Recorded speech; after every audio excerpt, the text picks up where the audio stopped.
Welcome to the Tampa Bay IIBA. Today is August 13th, and we have a very special program for you today.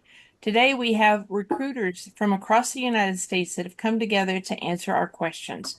I'm excited about this because even if you aren't looking for a job right now, you probably know someone who is. And even if you're not looking for a job right now, you might be in the future. This could be beneficial for you now or someone else. My name is Thea Soren. I am the president of the Tampa Bay IIBA chapter. I've been a business analysis for about 30 years. Even though I've done a bunch of stuff, what this all really means is I'm here for you. It's my job to help you. If you need assistance, if you have questions, if you need review of your requirements, reach out to me on LinkedIn. I'll make time for you. For those of you who are new to the IIBA, many of us work as business analysts every day, but not everyone even knows that there's a global organization dedicated to advancing our profession. That organization is the International Institute of Business Analysis, or IIBA.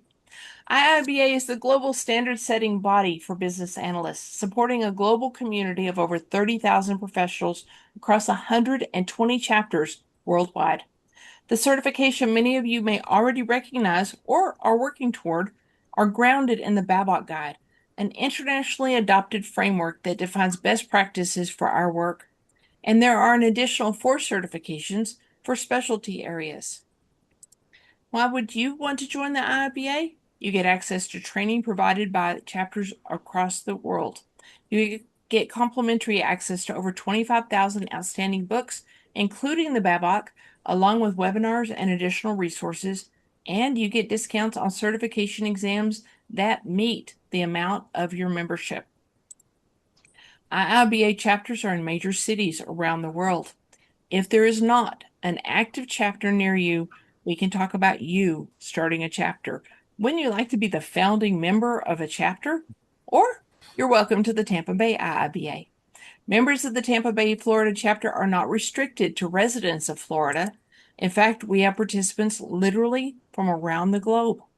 If you do not have an IIBA chapter, Tampa Bay can be your chapter. Our vision here at the Tampa Bay IIBA is building a thriving community of empowered business analysts. So why would you choose to join the Tampa Bay chapter? We offer multiple training sessions each week, including CBAP prep, coaching, and an acclaimed SDLC workshop, which is coming up very soon, among other things. You can view our upcoming events at our website, and updates are posted across LinkedIn and Facebook by Cliff, our wonderful Cliff. And by the end of last year, we had presented well over 300 events here during our BA masterclasses and to organizations around the globe. Those events are available mostly on YouTube, but that's a lot. So Bob Churchill did a really awesome thing. At rpchurchill.com on his website, he created an index of all of those YouTubes. You can look them up by date, by topic, or by speaker. Thanks, Bob. As a result of putting on all of those trainings and mentorings, over 100 individuals a year, we were awarded the Global IIBA Award for Professional Excellence, the one award that they give per year for this. We plan on winning something bigger this year. And this is our esteemed board. I'm so very proud of the efforts of each one, and it's my fault. We have a new person right here. This is Will Powers, and I haven't put him in here. But I apologize, Will. I'm excited that you're on board. I'm excited what every one of these people are doing.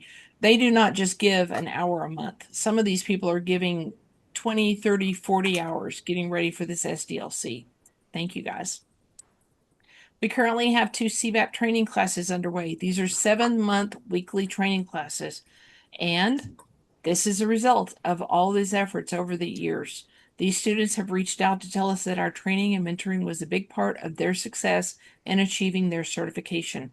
Many on this list are past participants of our CBAP study group, and several studied along with just our YouTube videos. Of these 32, a good number have gone on to lead IIBA chapters here, around the world, and other organizations because we make leaders here. The Tampa Bay IIBA chapter is also very proud to be the first IIBA chapter to sponsor a book to benefit the global BA audience. Book 2 is now on YouTube. I'm sorry, it's now on Amazon, right beside Book 1.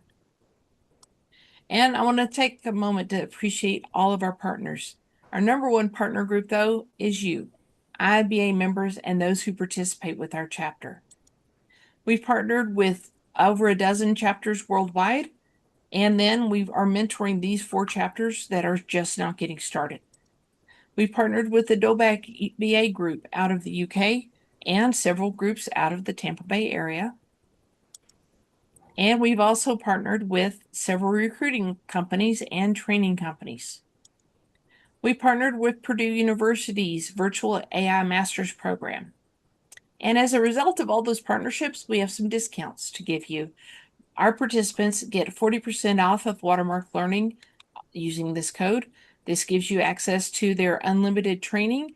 This is about 1,200 desk questions. It costs about $1 a day whenever you use this code. And this is what I use for all my CBAP training classes.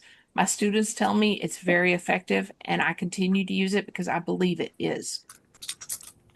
Also, Adaptive US gives us 20% off of all of their live classes and on-demand courses, excluding the IIBA exam vouchers. So let me tell you what happened last week. We had our first SDLC simulation prerequisite. We recorded it for you.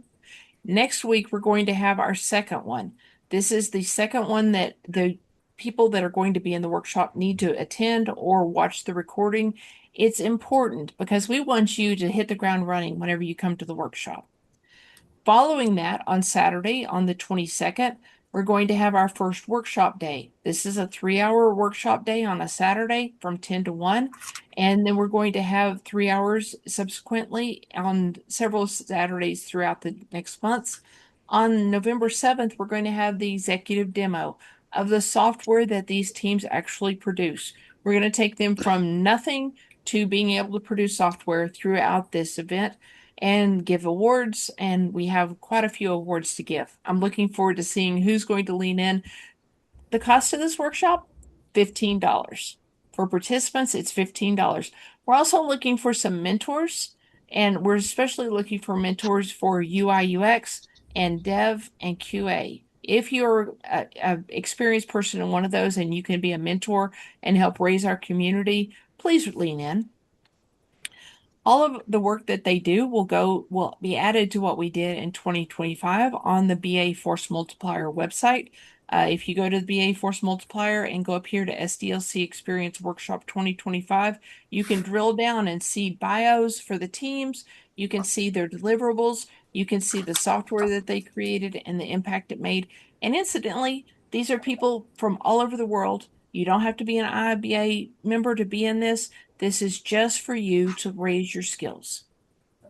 So all those trainings are on our website, tampabay.iiba.org. We put them on LinkedIn. We put them on YouTube. And they are listed on rpchurchill.com. rpchurchill.com is really the best place to go to get links to all of this because it takes you straight into there. Now we're going to start our presentation, and I'm excited about this.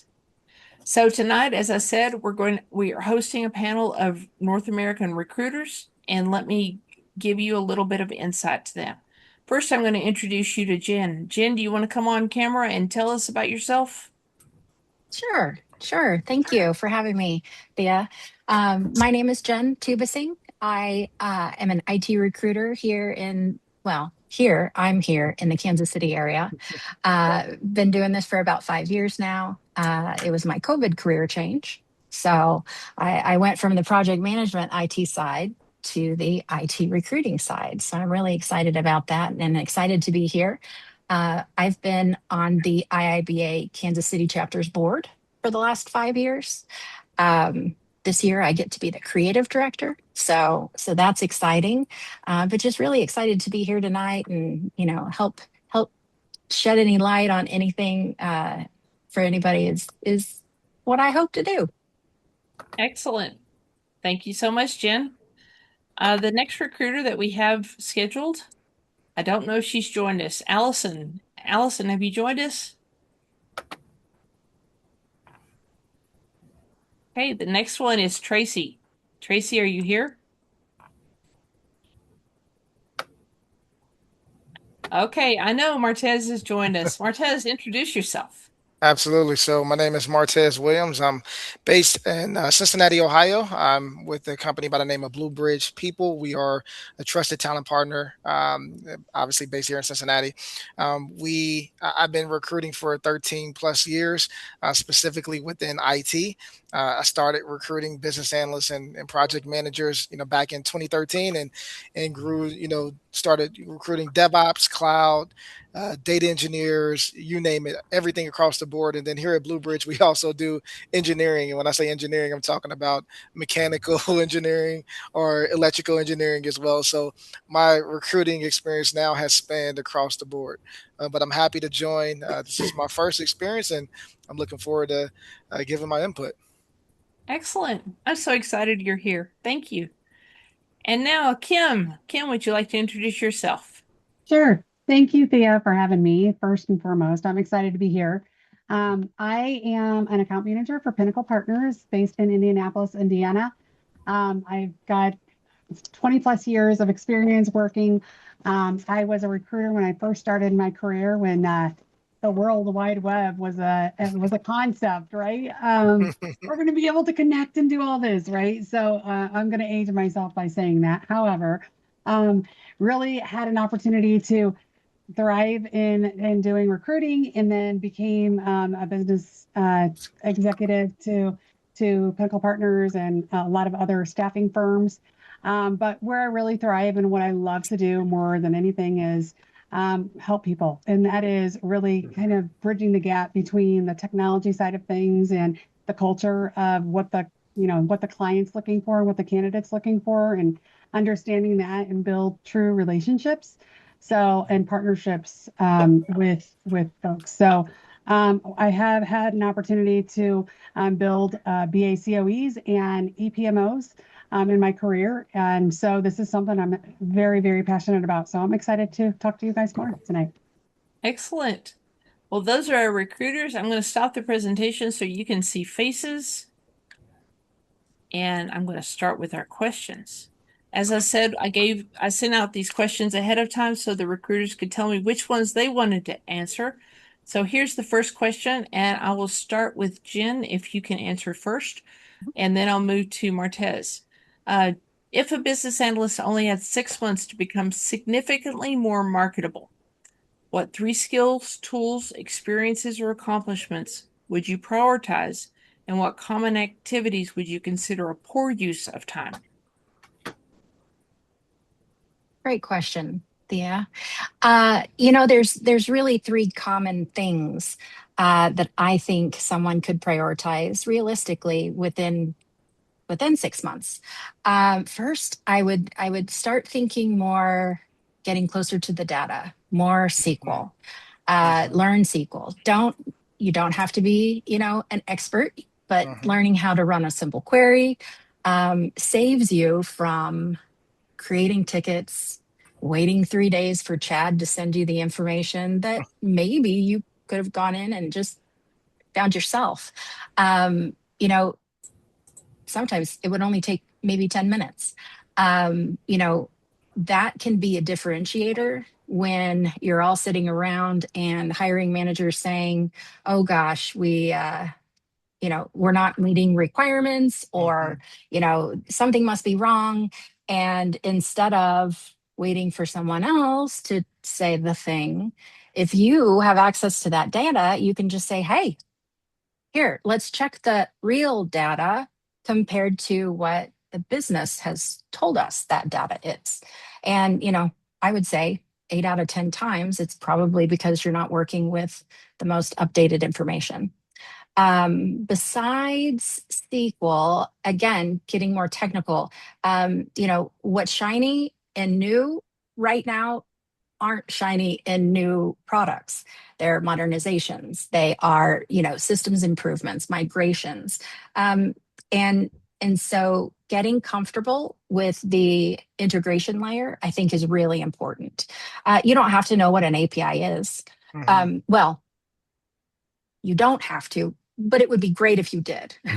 If you could talk about, um, systems that weren't made to talk to each other. If you can talk about how they are being made to do that now. But I guess I'm thinking if your BA vocabulary is about workshops and user stories, um, you've kind of positioned yourself only on the side that might not be bright and shiny anymore. And so just becoming comfortable with, you know, system handoffs and payload and, what an API is would really help out with that. Also using AI, but not just I have it help me create my emails. So getting intentional with that, and using it on purpose. And I guess what I say on purpose is when you're doing user study or doing user studies and writing stories, um, have it create 10 edge cases for you, Hmm. or and use three that you hadn't planned on, or have it be that one stakeholder that just you can't ever get anything right with. um, you know Use it strategically and be able to vocalize how you're able to use it. So being able to articulate, which I'm losing my words right now, being able Hmm. to articulate how you use it and the difference that it made, is better than just being an expert prompt writer. um, those are three things that I think, like skill wise, that you could be doing. In general, 6 months is an extraordinary amount of time to do one thing. And really, I think it would might even take, maybe a weekend or two. And I think it's thinking of four things, like in the last 3 years of work. And, Hmm. what what was it like when you came to the project? How did it look when you got there? What did you do Hmm. that may have changed things? What made this situation hard, or what the scale of the situation was, and then how you left it. Um, Seeing that before what I did and after, and if people are still using it, then awesome. But having those four stories, that's your bullet points, your about me. Um, and that certainly doesn't take 6 months. Very good. Thank you very much. Okay, Martins. Absolutely. To echo what Jen said, definitely more technical. We're starting to see a lot of BAs where they're looking for business analysts to be more technical, to get more closer to the data. So the more you hands-on experience you can have with SQL or any of those other data tools will be helpful. Getting closer there. Also, just building your stories. In terms of like portfolio artifacts, right? Having something to speak through and that you can actually walk through. Exactly what Jen said, like being able to say, here's what I did, like here's the situation, here's what I did, right? And here's the result of what I did, right? Here's how I left it. So being able to walk through, having clear examples, that's going to make you more marketable as well. Then also looking at industry related tools that you're in, maybe get more experience, whether it's Jira or Confluence or whatever the case may be. Just having more experience with that. If you don't have that experience, research it, right? So that way, if you go to an interview, and rather than saying no, I don't have that experience, it's being able to bridge the gap and say I don't have that experience, but here's what I've learned about it. Here's how I would have used it in my past role, right? Here's how it could have helped me, and here's how I would come up to speed quickly on that. Very nice. Thank you. Thank you. Okay, second question. I'm going to start with Kim on this one. Kim, what are the most common mistakes you see candidates make on resumes or LinkedIn profiles that can immediately reduce their chances? I think the biggest thing is they are focusing on the normal skills, I guess I would say, as a BA, requirements gathering and writing user stories and things like that. And going back to your first question, when a hiring manager, when they're looking at hiring someone, they want to know, if you're working in that same domain. Maybe you are, maybe you aren't. But if you are working in that domain, know that domain experience, be able to talk about your Mhm. accomplishments, be able to, you know, y- the, I don't want to say they assume that you can gather requirements, but they should, right?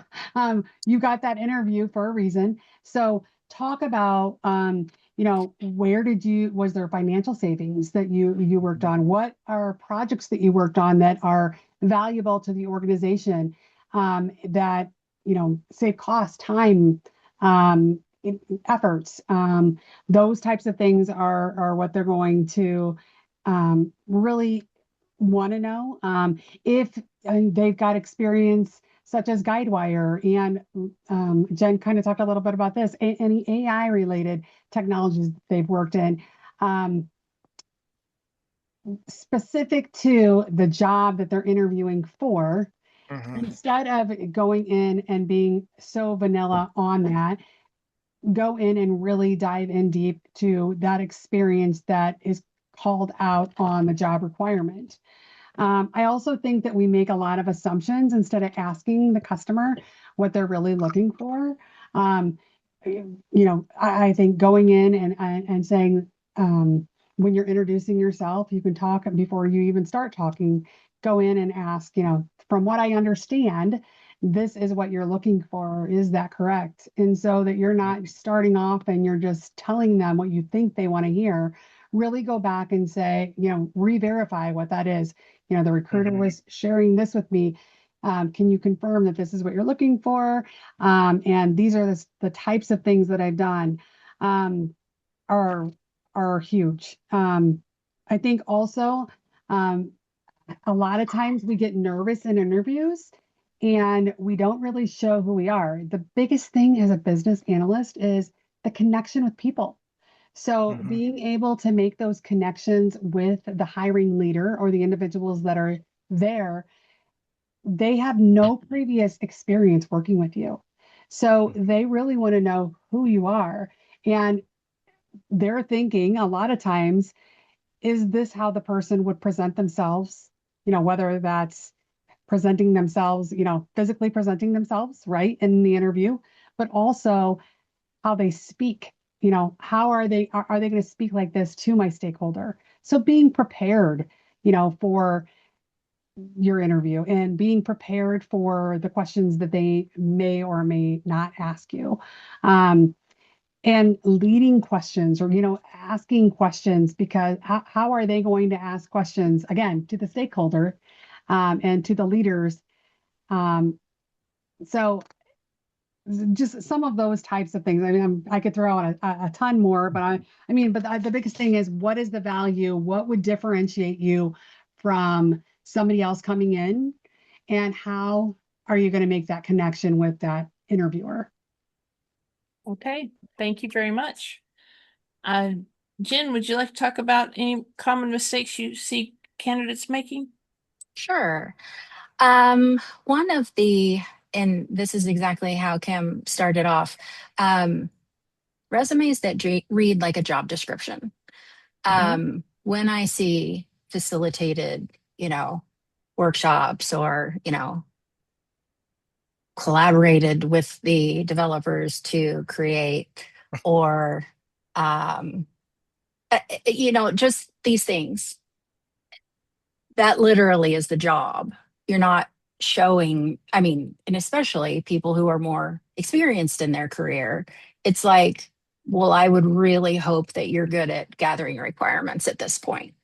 And I don't mean to be, trite about that, but it's not everybody can be a superhero. And so I don't think um, that everybody has to worry about throwing it out there that they are, you know, that they saved $1 million, or anything like that, because being good at your job counts. Hmm. But finding out how to say that, and kind of like I mentioned before, what was the thing that was hard, that was special because you were able to do it, who it was done in a way that wouldn't have worked out the same if it was somebody else for whatever reason. It's finding out why those little things that make up the job, why those matter. I kind of call it the so what factor. Hmm. Because when I'm looking at something and I, see something like, kind of goes into my other idea about metrics. Metrics without context are numbers on a page. If Hmm. someone, doesn't know that I, onboarded 22 new people at 20% reduced time, well, was that 22 people in a month, or was that 22 people over 5 years? But oh gosh, where was I going with that? I skipped to my metrics part too soon. But no, I mean, it's not everybody has to be a rock star. You just have to be able to express why you. Hmm. So if someone sees a bullet point on your resume that could be copy and pasted on another person's resume and you wouldn't ever know the difference, I would look at it and say, so what? And if that says something to you, well, then it's a great bullet.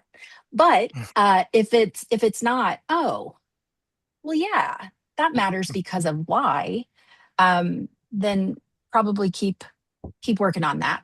But everybody's told to add numbers, and I get that numbers are really important, but not if they're arbitrary, and not if, I mean, I see a lot of numbers that are just like, we can't all save 85% of time, or reduce, 90% of, defects.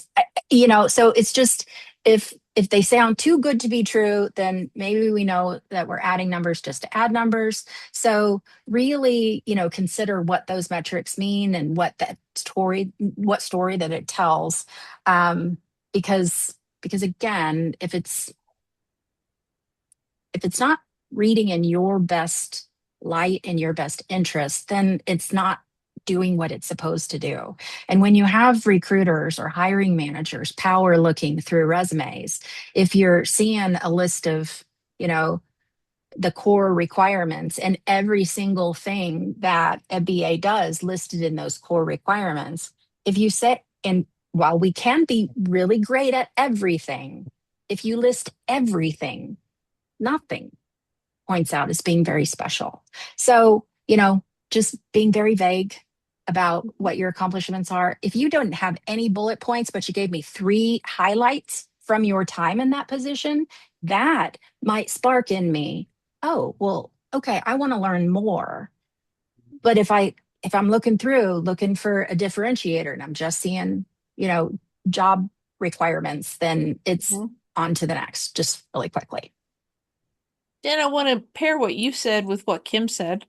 I think that's really important to know what they're hiring for, what Hmm. problem are they trying to solve, and then bringing the solution to that, how I've exhibited the solution to that to the table, especially if you can have the conversation. If you get that far, pair those two, and that way you can show them you are the person they're looking for.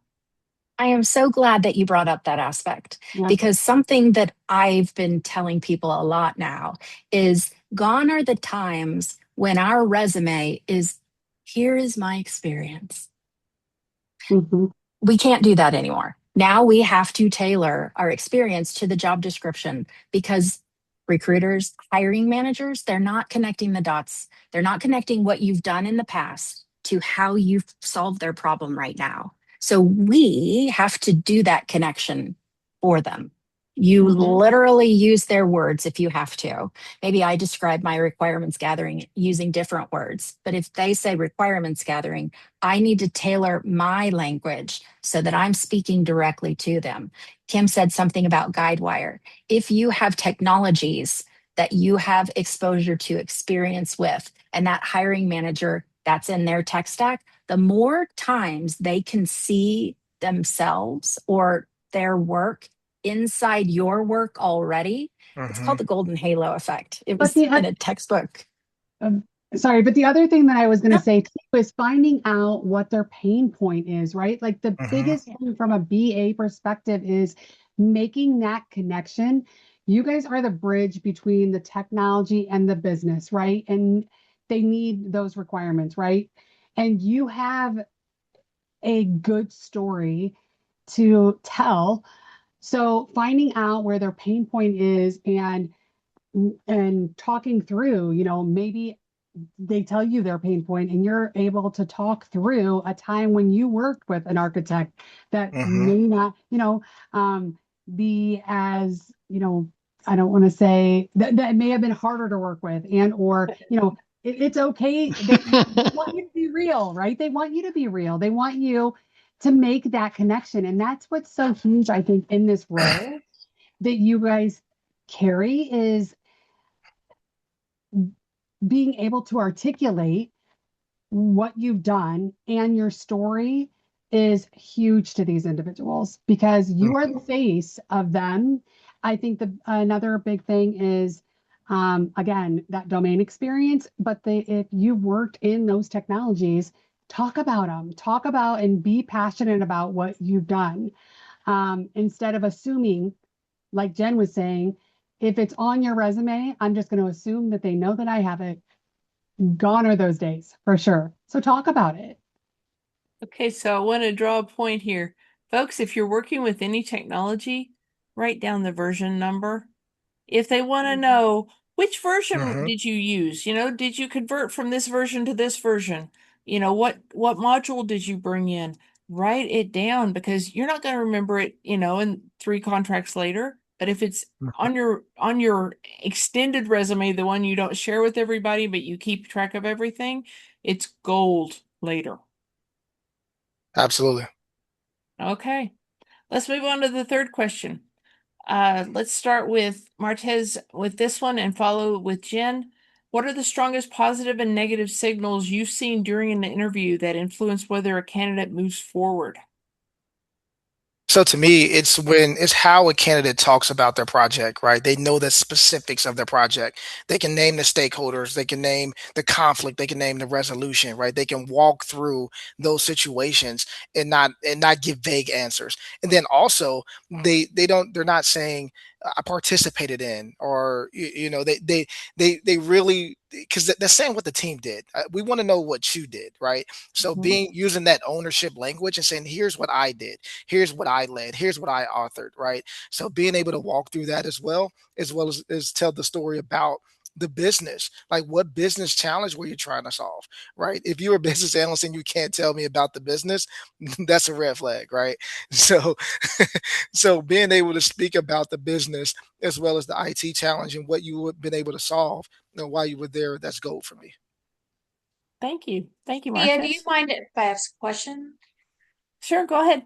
I just wondered, and that thought there, which I like, is the I contributed this, but I Hmm. also think that they want to hear that we like teamwork, collaboration. So there's always that balance between I and we, and being too vague and being so specific that they get lost. Hmm. Because you can't be prepared for every question I, that they might ask. Go ahead. Julie, what I'm hearing, I totally get what you're saying because, first of all, we're not taught how to talk ourselves up. We're Hmm. taught to be humble, to this is Mhm. a team effort. And I get that, but there is no team with you in this interview. You are not bringing your team forward, and no one has your back in this situation except for you. So, like when I ask a question about, in Martez said this beautifully, recall it at a specific time, talk about the stakeholders. I will love it if you say, if I ask you a question about, oh gosh, and I would never ask a question like, tell me a time when you had to have a tough conversation or something like that. And but if I do ask a question like that and you kind of sit there and you're like, oh, Bob, and then you start telling me about the situation, what was the situation you walked into? What did you do to get the information that you needed? How did you, the whole star, Yeah. situation, which I don't really like those either because I don't want people to practice saying the right thing. And so I guess it is, if I ask a specific time or example, I want you to be thinking of that one time that you are working with that one thing and Hmm. tell me the details about that. Yes, you should have these in your pocket so that you have examples like this. But really, it's like what Martez said. It's the conversation. It's, Mhm. I can tell when someone's you know, pulling my leg, just telling me what they think I want to hear. And there's nothing more maddening. So I think you also mentioned something about getting too much into the details because they won't understand. I would not underestimate the person that you're talking to. Um, I I love learning the ins and outs. You want to talk about APIs? Yeah, I can talk about APIs because I've had so many people tell me the process of doing an API that I had to know the difference between, are you telling me how it's done, or are Mhm. you telling me about a time that you did it? How you do it, but not how your team does it. um, because teams use processes and things like that. And again, they're not with you, it's just you. So it's good to be humble. And you can say, oh my gosh, wasn't for the team, but then say, but this is what I did, because what you did is the only thing that matters in this situation. Mhm. Very Thanks, nice. guys. I think Thank you, Julie. really, really, really quick, I wanted to add the other thing that I would say that is very maddening to hiring managers is when you're talking about a situation and you're talking about your experience, do not ever leave out any negative. Do not ever blame a stakeholder. Do not ever blame a project manager. Do not ever blame your architect. Leave out any negative. Remember, they have no prior history working with you. And I am shocked sometimes when I have gotten feedback where I'm like, what? And when Jen and Martez and we're talking about being real, Mhm. don't get so comfortable in being real that you say things that could sabotage everything great you did in the interview. But hearing that feedback once, I will tell you, AI is a brilliant tool if you can say, okay, here, verbal vomit is my situation. Help me reframe this in a Right. Mhm. way that shows what I did. Take out that edge. I mean, because it's the same story. It just shows you a different way to reframe it so that you're not even tempted to bring that stuff in. Very Right. nice. Love that. Okay, let's move on to the number 5. What should business analysts be doing right now while they're still employed to strengthen their marketability for future opportunities? Let's start with Jen on that one. Keep a running file. Um, if you get put on the spot and you're asked, like I was talking about earlier, tell me those four things, that are highlights for you, things that you accomplished or proud of. Start making a list because we don't even realize all of the awesomeness that we do on the regular.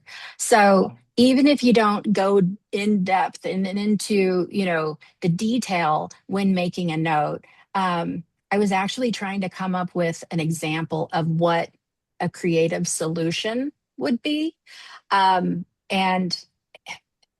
something hit me, and in something that I did as a new recruiter who knew nothing about, all of the technologies. And I ended up learning Visual Basic and creating macros and running the macros in books and all of this stuff so that when this Boolean search, which was the must-haves, when those show up, turn them pink. When the next one shows up, blue. And so I could like flip through the resume because they are up to 6 pages long sometimes, and then you could see, okay, where's all the pink? When did the pink start? I mean, so something as easy as color coding text just to see the key words to help you get a foothold, that is something that would be creative. So when you have these epiphanies, make a note in your phone, send yourself an email, but keep a running file of all of the different cool things, different challenging things. It's like, oh, I'm never going to do that again moment, because that is then where you're going to pull your stories from your pocket, that so that you have real examples to pick from. Also, I do like having a long resume. and then a short resume. Because if you have a long resume that's like lists all of your everything that is incredible, then when you go and it's time to tailor, all you do is remove the stuff that's not relevant. Hmm. Um, because really, if it's not relevant, it shouldn't be on your job, on your resume at all, Mhm. especially anything older than 10 years. Because in technology, 10 years ago might as well have been in the ice age. So just, keep what's relevant. And if you have this master list, you don't have to be thinking up new things all the time. So Great. master list is what I would say. Excellent. Kim, Martez, would one of y'all like to answer that? I would say build relationships with Hmm. outside of your teams, right? So IIBA, get involved in IIBA, right? Make sure that you're building your relationships with your project managers, developers, staying current with technology, like we talked about earlier, making Hmm. sure that you have the opportunity to expand that technology, and then volunteer. If there's something super exciting that they're doing within the organization, get out there and volunteer. Let them know you're passionate about doing it on your own time, even, so that you can build skills, additional skills. Very nice. Thank you, Kim. Martez? To echo all of that, I mean, I think what I'm hearing is really just stay visible, right? Whether that's on LinkedIn or whether that's in community groups, IIBA, right? Staying visible. Make LinkedIn posts, make connections, connect with some old colleagues, right? Just being able to continue to build that network so that way when you need it, you can count on it, right? Right. So I linked with two of you on LinkedIn, and that's how I found you to come on here. So LinkedIn is effective. Um, Absolutely. Kim, you were saying get with people, but guys, write their name down. I mean, how do you know that one developer that you worked with on that one project that was a contract 3 contracts ago? I don't know his name anymore. So you can effectively link with them on LinkedIn if they're on LinkedIn. LinkedIn does not preserve the messages after like a year now, though. So it's not like you can say, hey, thanks for working with me on this project, and it's going to be there. You got to write it down somewhere else. And Jen, what you were saying about keeping track of things, you don't want to keep track of them only at work because what if they walk you out? So Hmm. I would like to suggest this. Make yourself a Google email, like your name hyphen good, and send everything, every accolade, everything to that, and have a thing every Friday where you write down all the stuff you did well. Also, take that stuff and ship it to your boss every Friday.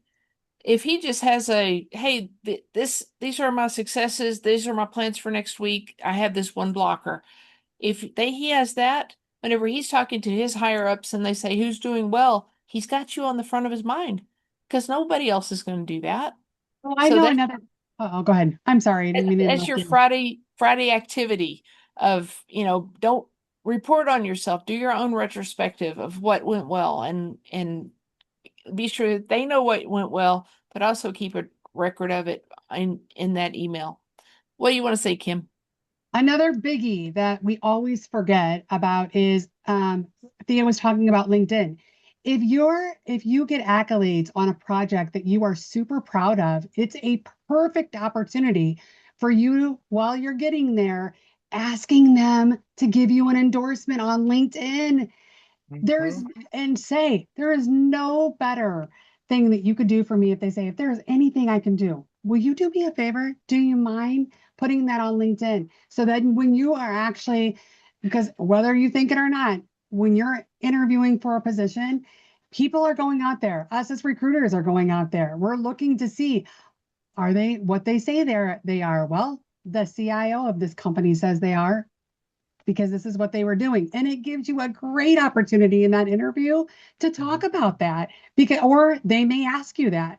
So I put document back to what Jen was saying, but I think that's just make sure I tell people this, make sure if you're on a strategic project for the company, any project for the company, and you get accolades, ask for a LinkedIn recommendation. It's What I am free. great so glad. credibility, right? Yeah, I'm so glad you said that, Kim. I was thinking the exact same thing. I actually had someone today Go ahead. um, because you don't want to start, networking when you need it. You want to do it beforehand. And if you start asking for recommendations when you leave a company, it's just It's harder. weird. It's Yeah. hard. Yeah. It's Yeah. harder. And I think that, again, we're not taught to talk ourselves up. So it's hard for us to even say, would you mind, just doing a little recommendation on my profile? But, we shouldn't be so quick to, oh, well, that's too much. I don't want to ask them to do that. No, do. It takes a community Yep. to, make the world go around and to make everyone succeed. And I guarantee you, 9 out of 10 people are going to be happy to do it. Mhm.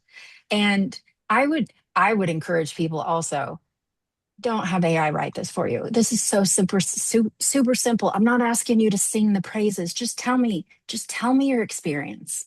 Mhm. Doesn't have to use the right words or say the right things. This is a personal testimony of why I'm leaving it. And so yeah, so glad you brought that up, Kim. Thank you. I'd like to build on that. On LinkedIn, those recommendations, there's two things. If you have people that have done well for you, don't wait for them to ask for a recommendation. Just go do it for them. But Mhm. number two is when people ask you for recommendations and you don't even know them, do not give them recommendations. Yeah. You ruin your credibility and you ruin the credibility of the recommendations. Okay, let's move on to the next one. Let's start with Jen on this one and Martez after that. How do you evaluate the value of certifications like CBAP, professional memberships like the IIBA, or leadership roles in organizations when reviewing candidates? This is a hard one for me, Mhm. but I have my PMP. I got my PMP back in 2015, and I'm never going to lose it. Um, these are really hard things to accomplish. I mean, studying for months on after hours, boot camps, all of this stuff, preparing um, for credentials, for letters after our name. I don't want to downplay their importance. Mhm. Um, yes, I think that having PMP after my name may make me appear more credible to someone who doesn't know me at first. Um, but if you're unemployed and you're thinking that certifications are the only thing that are going to save you, Mhm. it's not the case. Um, I love that PMP and CBAP. You have to have years of practical application before Mhm. you're able to obtain that certificate. Like technically, I could become a Scrum Master in a weekend, um, but but even if I'm a certified Scrum Master, if I haven't done it in a professional setting, I don't get any credit for it. So Mhm. certifications are concept, and concept is good. Knowledge is power. Mhm. Loving that. But for it to matter, you have to have practical application in it. So, Mhm. so I would give that as a, just caution, because not everyone is going to weigh certifications the same.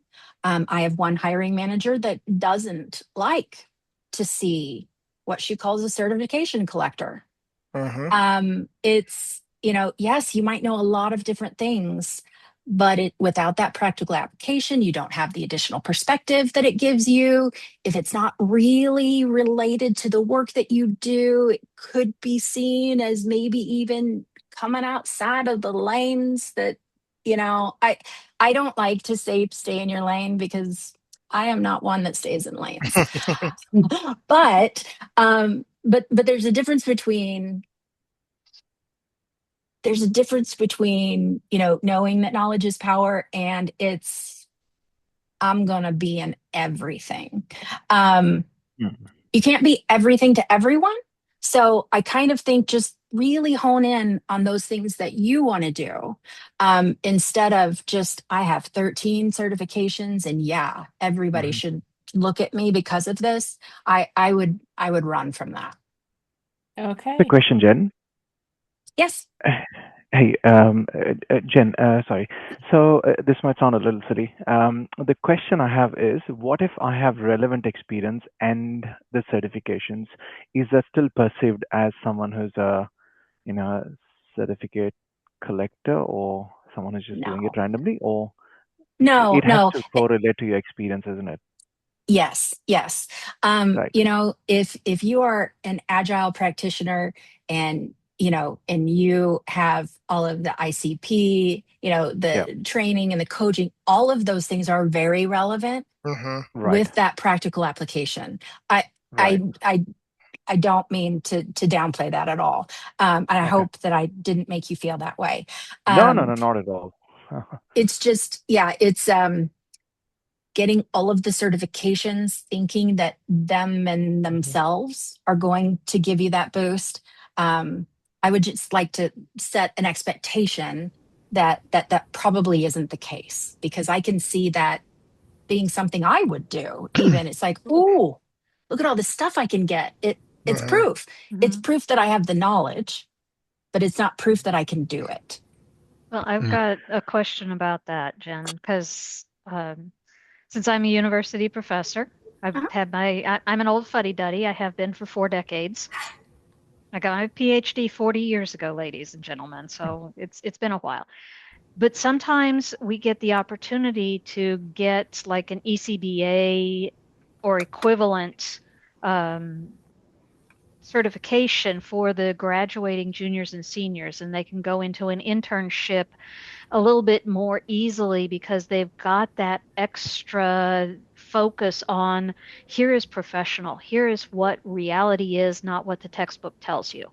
Mhm. So, I like to try to encourage them to do that, especially if they're looking for an internship, to Yes. get that deeper knowledge. I'm so glad that you brought that up. Thank you. From my perspective, I'm usually working with very senior level Hmm. technical candidates. So no, I do not have on the lens of, someone coming in, but absolutely that would be a great thing And starting most your people career with. see all of the digits following my name and run the other way, and I don't even get to put the Baroness on there. So, Well, I mean that would be, the one thing you would keep. No, that was the fun thing that I used in Sydney, Australia, when the so you CIO are a was giving, baroness? yes, CIO was giving me all sorts of pain and agony. And I said, gentlemen, I've got 3 titles. You can address me with the respect to any one of the 3. And he looked up at me and he said, and yeah, and those titles would be, I said, Doctor, President, Baroness. Take your pick. Yeah, I'd I be never had listing any all of more those problems with myself. him either. No, no. You shouldn't be See, ashamed of having lots of knowledge. You should. I'm not saying that collectors are bad. It's collectors without the practical application. Correct. Mhm. yeah. Yeah. Mhm. I And mean, I'll have to, It I'll does have add to its, that. yeah, go ahead, Cliff. But when I worked for a Microsoft partner and worked in the Salesforce world. When you work for Microsoft, getting those MCSCs, MCP, MCSAs, all that kind of stuff, that's like part of the job. As a partner, if we didn't have those certifications, we could lose our partnership with Microsoft. So, not necessarily a certification, grabber, but it's like part of the job at that point. When you work for Salesforce partner or Microsoft partner, those stupid little tests, are I very important. I guess I'm seeing the technology certifications Yeah. Yeah, versus like the professional, Right. you know, overall organizational. yeah. mhm. Yeah. Definitely. Well, yeah. I mean, yes, would be remiss if I told someone not to get all of the AWS certifications that they could. I mean, I guess I'm thinking more of the Cam Martez. Do you have Yeah, words here? I think it yeah, What comes, I'm I looking think. for? Yeah, I think so. The biggest things that I hear from my hiring managers is, okay, this person has that certification, but can they talk about it? Can they put it in practical, like what have they done with it, right? Versus just saying I have this knowledge. That's the biggest thing, right? So if you're looking at people that have these certifications, that's great if you have them, but can you speak to them? Because that's what the hiring managers are going to look for. Have you applied that knowledge anywhere? And to that point, I also feel like that it depends on the client. I mean, it Yeah, really does depend on the client because there's a lot of clients that it doesn't factor into yeah. their hiring decision whatsoever. And then there's a lot of clients that say, I really, really want this. And we, as recruiters, if you're working with a recruiter, ask your recruiter what is important to them. Don't make Mhm. the assumption that it is important to them and go into an interview thinking that you have to have something or that it is important to them when it may not be. Um, yeah. Right, right. We are running out of time. And I hate this because I really have so many more good questions and there's questions in the chat too, and we're not going to be able to get to them. But I do want to ask one more thing that I think would be most beneficial for everyone. We have people out here that they've got skills, they've got abilities, they're having trouble finding a job. What is it you want them to know is the thing you need them to do?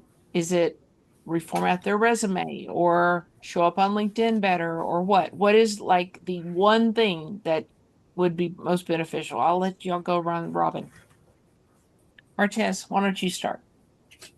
The one thing, I mean, showing up on LinkedIn for one, for definitely, if you're a business analyst, being able to speak about uh, you know BA, or being able to speak about what you've learned, or um, creating funny stories. Like I created funny stories on LinkedIn a lot of time just to get a lot of engagement, right? So being visible, right? And then doing research on companies that you're actually going after. Don't just apply to all of these roles and not do research on them. Like do research on the actual job that you're going after, and tailor your resume to it, right? Don't fabricate, obviously, but tailor your resume to the job description, because there's a lot of resume readers out there and they're looking for specific things that you've done that relates to the job description. So I know it's a lot of work because I've been there where you had to apply to a number of different jobs, and it can get tiresome, right? Where you have to